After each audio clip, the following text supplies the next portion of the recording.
20살 무렵 길을 걷다가 뜬금없이 혹시 도를 아세요? 라고 질문해 오는 어떤 여성을 만났는데요. 몇 마디 주고받은 후 공부하는 곳에 같이 가봅시다는 말에 호기심이 생긴 저는 무작정 따라갔습니다.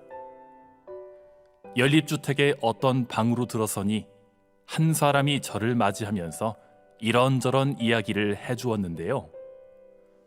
조상 제사를 잘 지내야 합니다. 정성을 다해 제사를 지내세요. 라고 하는 것이었습니다. 저는 당연하다는 생각에 큰 거부감 없이 받아들였는데요.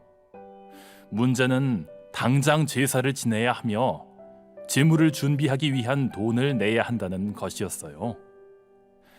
있는 돈을 모두 털어 제사를 지낸 후 그곳에서 생활하게 되었는데요. 아르바이트로 하던 신문 배달 일도 그만두고 주소지도 옮겼습니다. 그리고 가지고 있었던 사진과 추억될 만한 물건은 도 닦는 데 방해된다며 모두 태우게 하였는데요.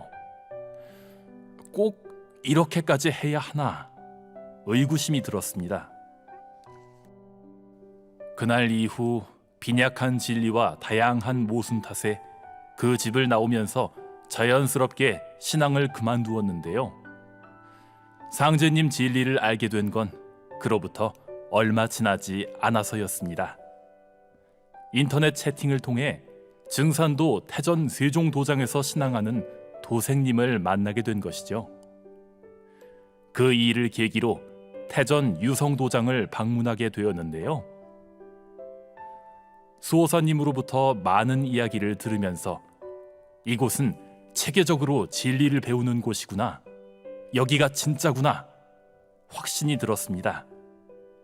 그리고 성전에서 신단을 보는 순간 진리를 찾아 돌고 돌아 이곳에 왔구나 하는 생각에 가슴이 찡했습니다.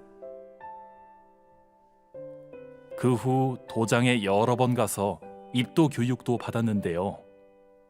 당시 지방에서 일을 하고 있었던 저는 차일피일 미루다 결국 입도하지 못하였습니다. 그런데 최근 도장에서 수호사님의 도전 교육을 받으면서 중도 포기하게 된 이유를 알았는데요. 나는 해마를 주장하는 고로 나를 따르는 자는 모든 복마가 발동하나니 복마의 발동을 잘 받아 이겨야 복이 이어서 이르느니라.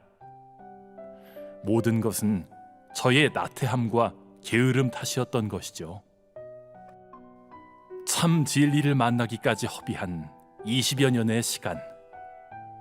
인생의 목적을 알지 못하여 방황하던 끝에 세상과 등지려는 마음을 먹기도 했는데요. 그러던 어느 날 우연히 발견한 상생방송, 암울한 삶에 밝은 빛을 선물해 주었습니다. 날마다 채널을 고정한 채 방송을 시청하던 저는 도장 방문을 해보고 싶은 마음이 굴뚝 같았는데요.